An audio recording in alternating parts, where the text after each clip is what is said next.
ایک زمانے میں ایک چھوٹے سے گاؤں میں ایک غریب لکڑی کاٹنے والا رہتا تھا۔ وہ ہر روز جنگل میں لکڑیاں کاٹ کر بازار میں بیچتا تھا۔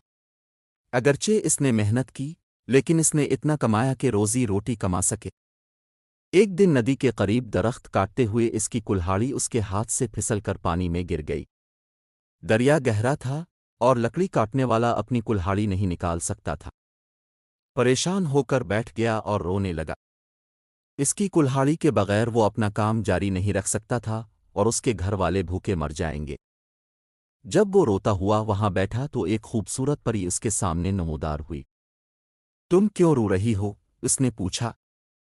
لکڑہارے نے اپنی حالت بیان کی۔ پری کو اس پر افسوس ہوا اور اس نے مدد کرنے کا فیصلہ کیا۔ اس نے دریا میں غوطہ لگایا اور ایک سنہری کلہاڑی لے کر ابھری۔ کیا یہ تمہاری کلہاڑی ہے؟ اس نے پوچھا۔ لکڑہارے نے سنہری کلہاڑی کی طرف دیکھا اور جواب دیا، نہیں، یہ میری نہیں ہے۔ میری کلہاڑی سادہ لوہے کی تھی۔ پری نے دوبارہ دریا میں غوطہ لگایا اور چاندی کی کلہاڑی لے کر باہر نکلی۔ کیا یہ تمہاری کلہاڑی ہے؟ اس نے پوچھا۔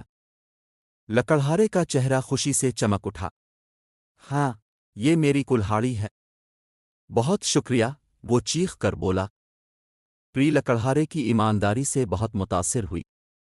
چونکہ تم ایماندار تھے اور سونے یا چاندی کی کلہاڑیوں کا دعویٰ نہیں کیا، میں تمہیں انعام کے طور پر 3 کلہاڑیاں دوں گی۔ لکڑہارا اپنی 3 کلہاڑیاں لے کر خوشی خوشی گھر چلا گیا۔ اس کی ایمانداری نے اسے نہ صرف اس کی لوہے کی کلہاڑی واپس لائی تھی بلکہ اسے سونے اور چاندی کے انعامات سے بھی نوازا تھا۔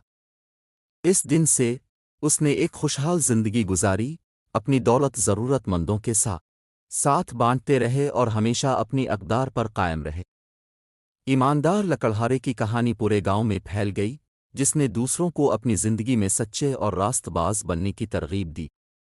کہانی کا یہ ہے کہ ایمانداری کو ہمیشہ انعام دیا جاتا ہے، یہاں تک کہ ان طریقوں سے بھی جن کی ہم توقع نہیں کر سکتے۔